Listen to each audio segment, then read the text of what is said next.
পরোটা তো আপনারা অনেক রকমের খেয়েছেন। আজ আমি আপনাদের সঙ্গে শেয়ার করব বাঁধাকপির পুর ভরা পরোটা। চলুন, এটা বানানো খুবই সহজ আর এটা কিন্তু খেতে কিন্তু খুবই ভালো লাগে। এটা আপনারা টক দই দিয়েও খেতে পারেন আর আপনারা এমনি তরকারি দিয়েও খেতে পারেন। চলুন পরোটাগুলো বানানো শুরু করি। আগে আমি আটাটা মেখে নেব। এখানে 2 কাপ আটা দিয়েছি, হাফ কাপ ময়দা দিলাম, আর এখানে হাফ চামচ লবণ আর হাফ চামচ চিনি, 1 চামচ তেল। ভালো করে মিশিয়ে নিচ্ছি, দিয়ে অল্প অল্প জল দিয়ে একটা নর্মাল ডো বানিয়ে নেব।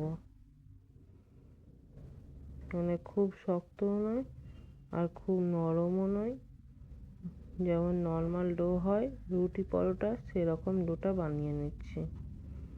দেখুন বানানো হয়ে গেছে। অল্প একটু তেল মাখিয়ে এটা ঢাকা দিয়ে রেখে দিলাম আধ ঘন্টার জন্য।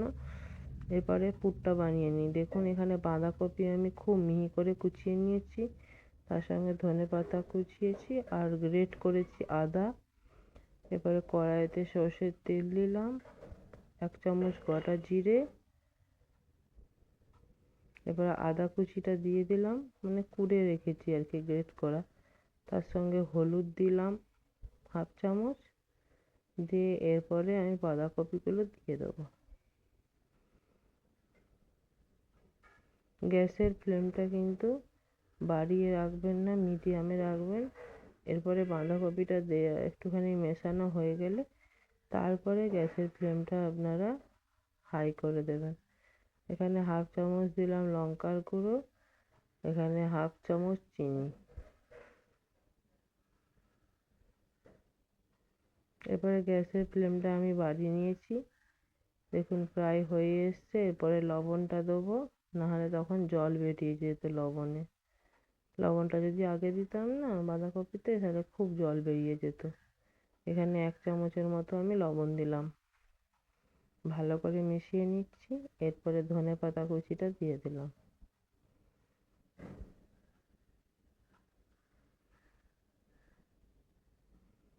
ধনেপাতা কুচিটা দিয়ে দিয়েছি, দিয়ে গ্যাসের ফ্লেম বন্ধ করে দিলাম। মিশিয়ে নিয়েছি একটু ভালো করে। এটা এরপরে ঠান্ডা করে নিচ্ছি একটু।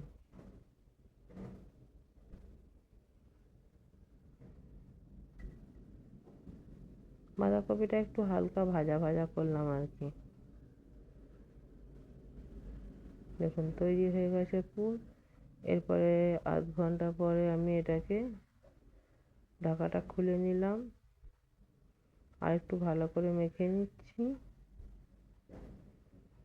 এবারে ছোট ছোট লেচি বানিয়ে নেব।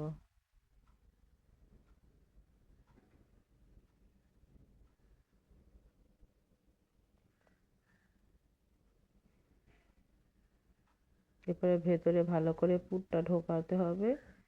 এরকম করে গর্ত করে নিলাম, এরকম চিপে চিপে পুরটা দিয়ে মুখটা ভালো করে সিল করে নেব।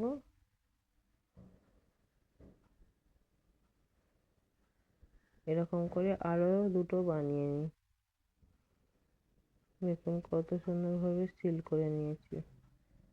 আবারও বানিয়ে নিচ্ছি আরেকটা সেম ভাবে। পুরটা একদম ঠেসে ঠেসে দেবে, তাতে যদি পুরটা ফেটে একটু বেরিয়ে যায় ক্ষতি নেই, এতে কিছুই হয় না।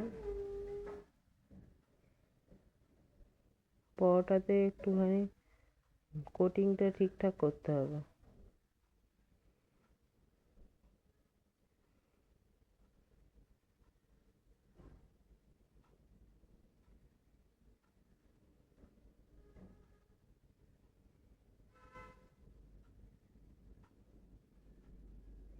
আর একটাও আমি বানিয়ে দেখাচ্ছি।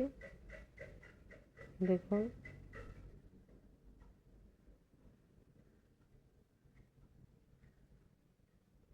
বাঁধাকপি তো একটু হালকা শক্ত হয়, পুরটা কিন্তু একদম ভালোভাবে যে ভেতরে মেল্ট হয়ে যাবে সেরকম নয়। যখন বেলবো হালকা একটু আধটু জায়গায় ওইটা একটু বেরিয়ে আসতে পারে, ওতে কোনো প্রবলেম নেই।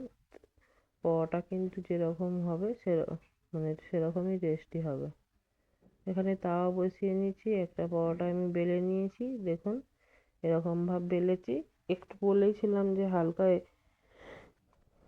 একটু বেরোবে। এক পিঠটা তুলে তেলটা ব্রাশ করে নিলাম, আবার এই পিঠে তেল অল্প ব্রাশ করে নিচ্ছি। আর পরোটাগুলো কিন্তু আমি মিডিয়াম আঁচে ভাজছি।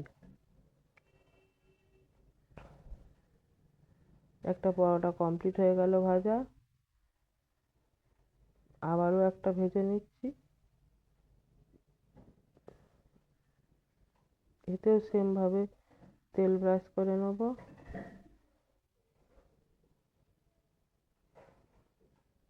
আপনাদের সঙ্গে আরেকটা এরকম বাঁধাকপির পরোটা অন্য স্টাইলে বানিয়ে একদিন দেখাবো। সেম ভাবে বানাচ্ছি।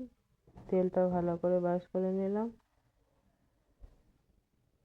এটাও তৈরি হয়ে গেল পরোটাটা।